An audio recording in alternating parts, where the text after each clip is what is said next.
सभी दर्शकों का प्रतिज्ञा 21 चैनल में हार्दिक स्वागत है। आज हम इतिहास का जो टॉपिक है गुप्त वंश का, उसमें समुद्रगुप्त के बारे में अध्ययन करेंगे।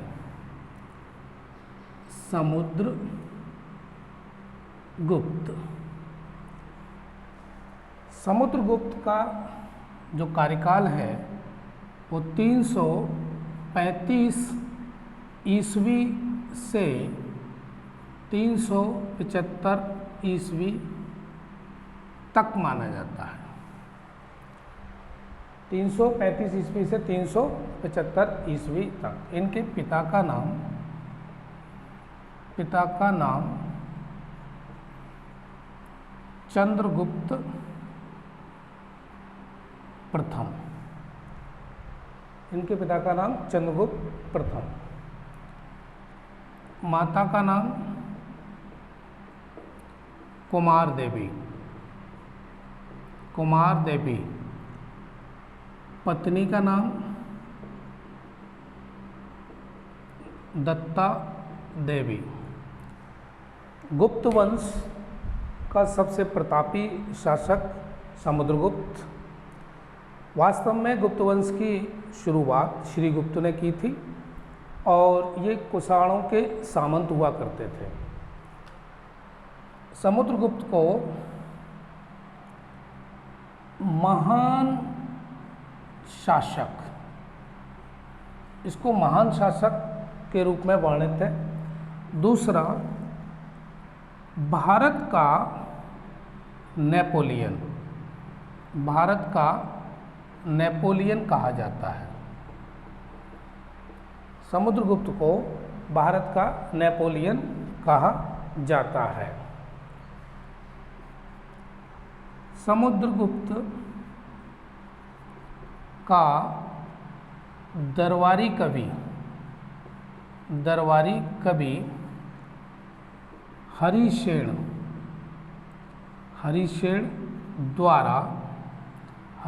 द्वारा रचित प्रयाग प्रशस्ति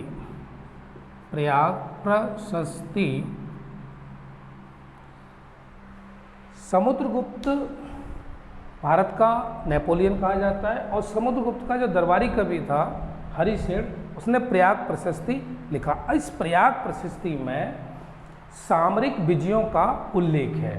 समुद्रगुप्त की प्रयाग प्रशस्ति में सामरिक विजयों का उल्लेख है।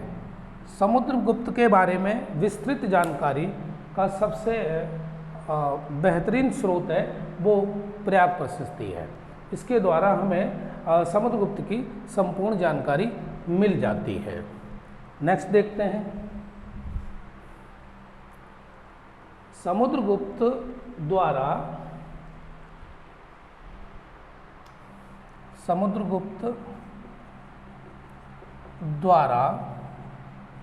विजित प्रदेशों को 5 भागों में बांटा गया है। हम देख लेते हैं कि इन्होंने जो अपनी सामरिक विजय की हैं उनमें से आसान तरीका ये कि हमने इनको 5 भागों में बांट लिया। पहला, गंगा यमुना दोआब क्षेत्र। गंगा यमुना दोआब क्षेत्र के राजाओं को इन्होंने विजित किया, जीता है उनको और अपने साम्राज्य में मिला लिया। नंबर 2, पूर्वी हिमालय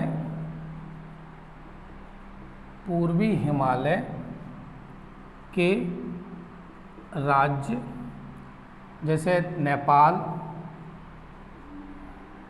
असम, पंजाब के पूर्वी गणराज्य, गंगा यमुना दोआब के क्षेत्रों को जीता।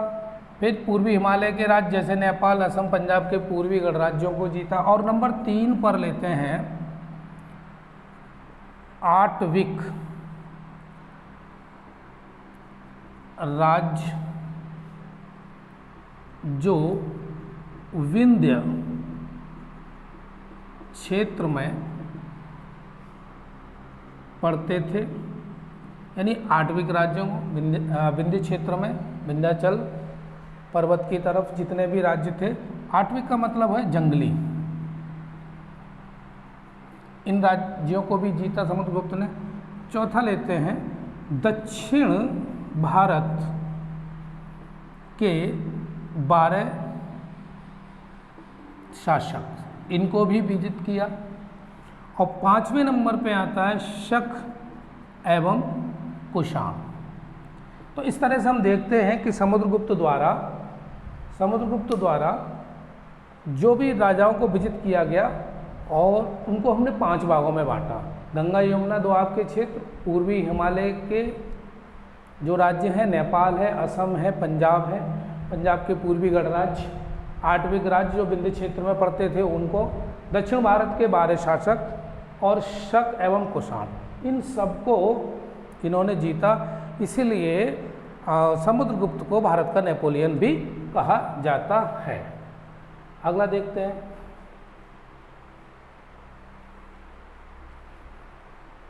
ये जो प्रयाग प्रशस्ति है, प्रयाग प्रशस्ति,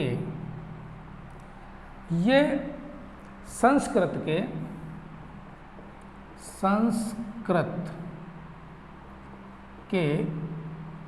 चंपू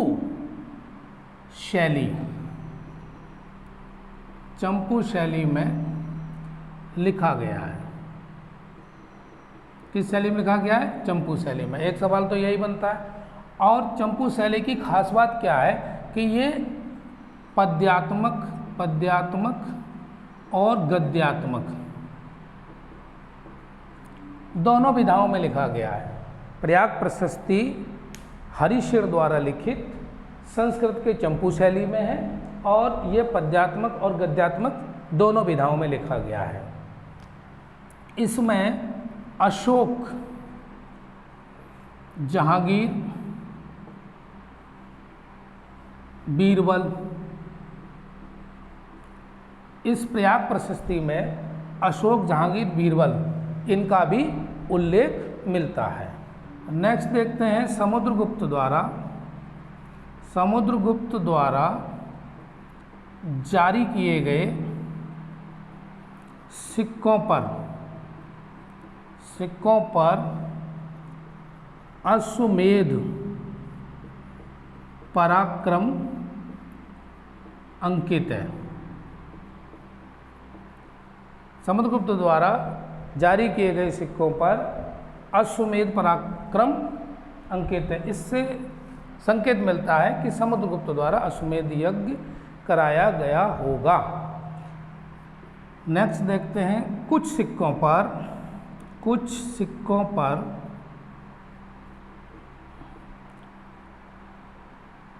सम्राट को वीणा वादन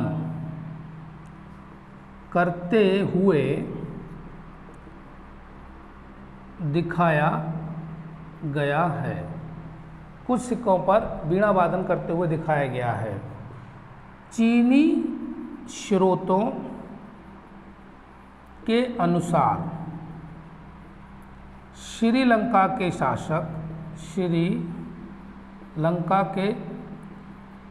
शासक मेघवर्मन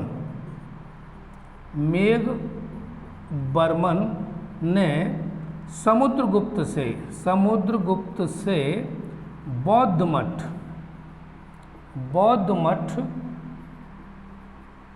बनाने की अनुमति मांगी। और कहाँ पर मांगी? गया में। चीनी स्रोतों के अनुसार श्रीलंका के शासक मेघवर्मन ने समुद्रगुप्त से एक बौद्ध मठ बनवाने की अनुमति मांगी गया में। उन्होंने कहा कि हमको गया में एक बौद्ध मठ बनवाना है और आप हमको इसकी परमिशन दे दीजिए। तो प्रयाग प्रशस्ति संस्कृत और चंपू शैली में, पद्यात्मक और गद्यात्मक, चंपू शैली का मतलब समझ में आया। इस प्रयाग प्रशस्ति में अशोक, जहांगीर और बीरबल का उल्लेख है। समुद्रगुप्त द्वारा जारी किए गए सिक्कों पर अश्वमेध पराक्रम अंकित है। इससे पता चलता है कि अश्वमेध यज्ञ किया होगा। कुछ सिक्कों पर सम्राट को वीणा वादन करते हुए दिखाया गया है। चीनी स्रोतों के अनुसार श्रीलंका के शासक मेघवर्मन ने समुद्रगुप्त से बौद्ध मठ बनाने की अनुमति मांगी थी गया में। तो आपको समुद्रगुप्त से संबंधित जितने भी इम्पोर्टेंट पीईटी एग्ज़ाम को ध्यान में रखते हुए संक्षिप्त और अच्छा मैटर देने का प्रयास किया जा रहा है। इसके बाद क्योंकि सिलेबस में आपको समुद्रगुप्त और चंद्रगुप्त द्वितीय है, तो समुद्रगुप्त के बाद अब चंद्रगुप्त को भी देख लेते हैं, उसमें क्या महत्वपूर्ण चीज़ें हैं। चंद्रगुप्त द्वितीय, चंद्रगुप्त द्वितीय 380 ईस्वी से 412 ईस्वी तक इनका जो कार्यकाल है चंद्रगुप्त द्वितीय का 380 ईस्वी से 412। इनका अन्य नाम देवराज भी है, इनको देवराज भी कहते हैं और देवगुप्त भी कहते हैं। चंद्रगुप्त द्वितीय को देवराज के नाम से भी जानते हैं और देवगुप्त के नाम से भी जानते हैं। नागवंश की राजकुमारी कुबेर नागा से विवाह किया। चंद्रगुप्त द्वितीय ने नागवंश की राजकुमारी कुबेर नागा से विवाह किया और चंद्रगुप्त समुद्रगुप्त के जस्ट बाद में बैठे हैं, तो समुद्रगुप्त के ये पुत्र हैं।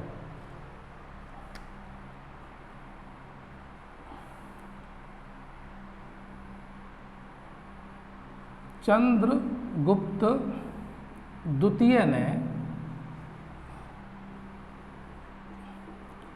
अपनी पुत्री प्रभावती, इंपॉर्टेंट, प्रभावती का विवाह वाकाटक नरेश रुद्रसेन से किया। रुद्रसेन से किया और रुद्रसेन की मृत्यु के बाद, रुद्रसेन की मृत्यु के बाद वहाँ के शासन हेतु, क्योंकि रुद्रसेन की मृत्यु हो गई तो वहाँ को भी कंट्रोल करना है, तो वहाँ के शासन हेतु उज्जैन को अपनी दूसरी राजधानी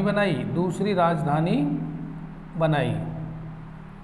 क्योंकि गुप्त वंश मगध साम्राज्य यानी मगध है, मगध पर बैठे हुए हैं, तो इनकी राजधानी तो पाटलिपुत्र है, लेकिन दूसरी राजधानी इन्होंने कहाँ बना दी? उज्जैन। कारण क्या था? रुद्रसेन की मृत्यु हो जाने के बाद उस क्षेत्र को कंट्रोल करना था, तो उस क्षेत्र को कंट्रोल करने के लिए इन्होंने उज्जैन को अपनी राजधानी बनाई। नेक्स्ट लाइन, चंद्रगुप्त द्वितीय ने शकों को पराजित कर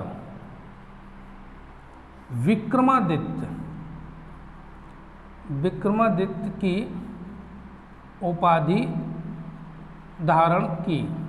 सवाल ये बना कि विक्रमादित्य की उपाधि किसने धारण की? चंद्रगुप्त द्वितीय ने। और चंद्रगुप्त द्वितीय ने विक्रमादित्य की उपाधि धारण क्यों की?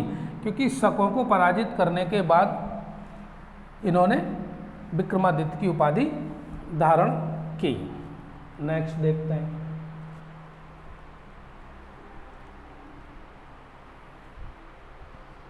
शक के विजय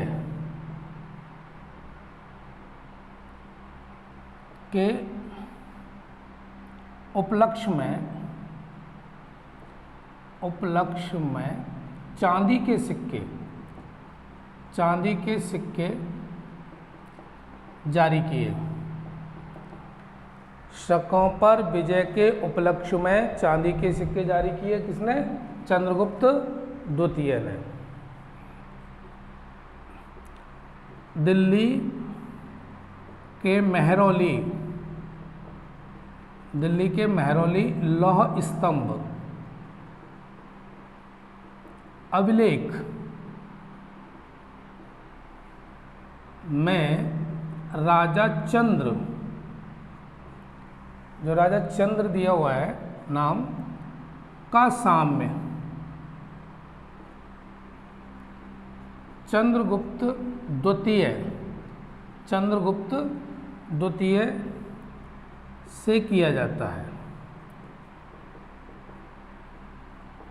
महरौली में जो लौह स्तंभ है उस पर राजा चंद्र खुदा हुआ है, तो ये माना जाता है कि ये महरौली का लौह स्तंभ गुप्त वंश के शासक चंद्रगुप्त द्वितीय का ही है। चीनी यात्री फाहियान 399 से 414 ईस्वी, 399 ईस्वी से 414 ईस्वी तक भारत चंद्रगुप्त द्वितीय के शासनकाल में आया।